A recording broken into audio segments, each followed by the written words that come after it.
Today, we're jumping into something pretty fascinating. Mobile photography, and specifically what Honor's been up to. We've got this ITO report, and it marks an anniversary, but also lays out some really bold plans. That's right. It's actually the one-year anniversary since the Honor Imaging Department was officially set up. And our mission today really is to unpack their philosophy, which seems quite unique, see what they've actually done this past year, and maybe get a peek at how they want to change things for you, how you capture your life moments. Okay, so a year in, let's talk vision. The report mentions a statement from Honor's chief imaging engineer, Luo Wei. What's the core idea? Is it different from what others are doing? It really seems to be. Luo Wei's point is pretty strong. Yeah. He says, the pinnacle is not on the lab's test sheet.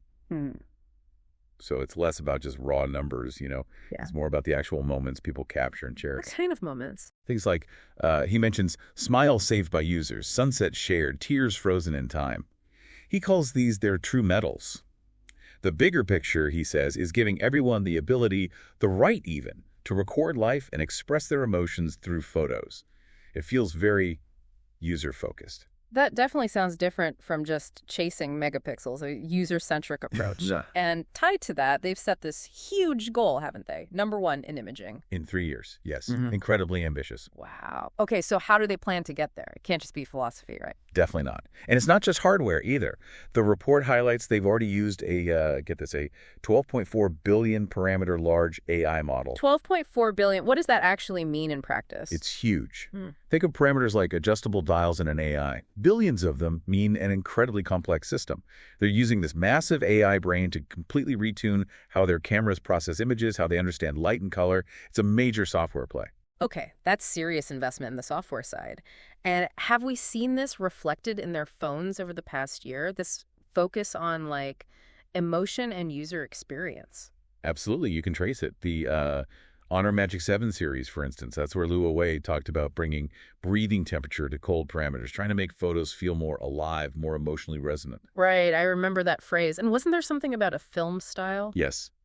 The Honor 400 series. First, to get a new film-style visual tone.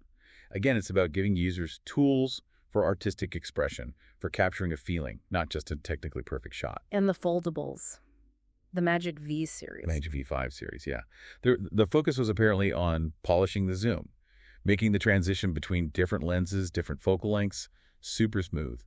A seamless experience. So flagship features, but did it trickle down? It seems so. They mentioned even the mainstream Honor X70 series was designed with enhancing everyday photography in mind. So yeah, this philosophy seems to be rolling out across the board, not just on the ultra-premium stuff. They're moving fast. Okay, so that's the past year. What about the future? The report hints at the next big thing, the Honor Magic 8 series, and something called an Ultra line. Yes, the Magic 8 series is coming, and this Ultra product sounds like a new tier. What's really interesting is the suggestion that top-tier imaging won't just be linked to, say, co-branding with camera companies anymore. Okay. And Luo Wei made this incredibly bold statement about the Ultra model. He said it's, and I quote, absolutely something you haven't seen, perhaps haven't even imagined. Wow, okay, that's a lot of hype. Did he elaborate? He even quoted a line from a classic Chinese novel, basically implying unparalleled mastery, something like, heaven did not give birth to Li Chungyang. The way of the sword is like an eternal night.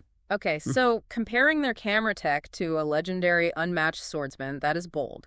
Does the tech speculation back any of this up? Well, the leaks suggest some serious hardware. A Qualcomm SM8850 chip, which is likely the next flagship Snapdragon. Then an OV-Olofic main sensor. Olofic, what's that? It stands for Lateral Overflow Integration Capacitor. It's basically a sensor technology designed to handle really high dynamic range scenes. Think bright skies and deep shadows in the same shot much better. Captures more detail, less blown-out highlights. Okay, so advanced sensor tech. What else? And a 200-megapixel periscope telephoto lens. Again, huge numbers suggesting powerful zoom capabilities. Sound like a beast on the hardware front. But connecting back to their philosophy? Exactly. The key thing seems to be the full integration of something called Amage. This is their new imaging brand. It seems to combine on-device AI with cloud processing. That's the N-Cloud synergy bet. Plus a core AI kernel driving it and a whole AI ecosystem around it to keep improving things. So AI is central to achieving that unseen quality they're talking about. It seems to be the core strategy. using AI not just for tweaking, but fundamentally shaping the image based on that user emotion philosophy. And thinking about all this, connecting the dots, it does raise a pretty interesting question for you listening. Right. With Honor pushing this idea of empowering personal expression, focusing on emotion, and making these huge claims about an unseen AI-driven future, how might our relationship with photography itself change? What happens when the tech isn't just about perfect sharpness or colors, but about intuitively boosting our emotional connection to the moments we capture? Definitely something to think about until our next deep dive.